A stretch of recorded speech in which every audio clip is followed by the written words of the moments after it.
Hey everyone, this is Derrick Broze of the Conscious Resistance Network, and today we are going to continue our investigation into the finders. This is number 4. Before we do that, I just want to remind you again to bookmark theconsciousresistance.com right here so you can get all of our latest content, including all of our past work on Jeffrey Epstein and the finders investigation, where you can reflect on what we've been diving into. And of course, you can subscribe to our email newsletter right here so you can get these updates directly to your inbox. Now let's get right into it. We've continued to look into the finders starting here. You're looking at my files right here. We started out in video number 1 looking at a timeline of events. Then the second video we looked at all the known documentation that exists related to the finders. This third video we did detailing the founder of the finders, Marion Petty, and all of his connections to various individuals. And now today we're going to focus on the intelligence connections related to the finders, and obviously a lot of this does relate to Marion Petty, which we did cover in the last video, so this is going to be a little bit shorter, but generally I wanted to tell you some of the things that I've found related to the finders that already detail their connections to intelligence agencies. And I do want to remind you guys that for those who have signed up on Patreon, let me just show you real quick, those who've actually signed up on patreon.com/Derrick Broze, where all of the funds that we get goes towards paying my editor who's doing all these videos, Jeremy Martin. Shout out to Jeremy for his great job. Everybody who's already signed up for as little as $1 a month on this Patreon account already has access to the script and the audio of the documentary. You can see right here, Who Finds What the Finders Hide. That's kind of the working title of our documentary, and it is going to be a 2-part documentary. You can see that just the audio, just me talking, is already 29 minutes long. Jeremy is going to edit it. That means this is going to easily be a 30-minute, 32-minute documentary. And this script right here is everything that I've found, all my research, and it's exactly what I'm going to say in the documentary. And if you want to get this ahead of everybody else and find out what's going on, find out what we found, because I guarantee you when people watch this, if they can truly understand and take in all this information and dissect it, because there's a lot of information, then people will see that we've uncovered things that have never been released before related to this case, and that it still has relevance today in the United States and in the world even 30 years later. So if you would like to see that, read that, hear that, support us so we can continue to make these documentaries, then please sign up on patreon.com/Derrick Broze. Alright, so let's look into this.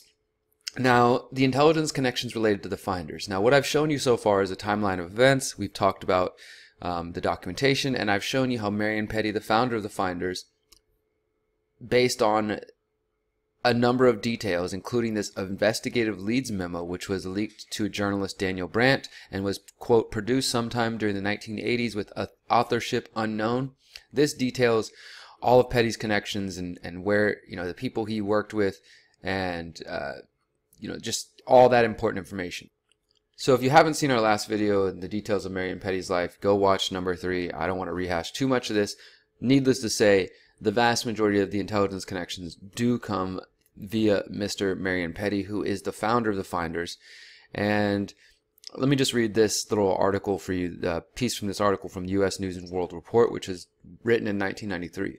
One of the unresolved questions involves allegations that the finders are somehow linked to the Central Intelligence Agency. Customs Service documents reveal that in 1987, when customs agents sought to examine the evidence gathered by D.C. police, they were told that the finders' investigation, quote, had become a CIA internal matter, end quote. The police report on the case had been classified secret. Even now, Tallahassee police complain about the handling of the finders' investigation by D.C. police. They dropped this case like a hot rock, says one Tallahassee investigator. D.C. police will not comment on the matter. As for the CIA, ranking officials describe allegations about links between the intelligence agency and finders as hogwash, and perhaps the result of a simple mix-up with D.C. police. The only connection, according to the CIA, is a firm that provided computer training to CIA officers also employed several members of the finders. Now, what that's referring to is that the CIA at one point admitted to sending some of its agents to an organization called Future Enterprises, Inc., to train them in computer training. Now, what we know is that the FBI and the Justice Department in their 1993 investigation of the finders, that they actually searched all of the government's databases for a number of names of companies that they suspected were actually fronts operated by the finders.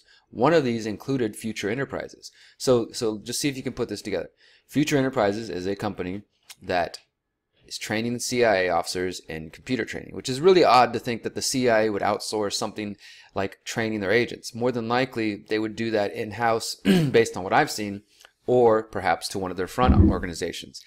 Now, the Finders, of course, also had several members, including Robert Terrell, who we interview for part 2 of this documentary, and who was known as the spokesman of the Finders.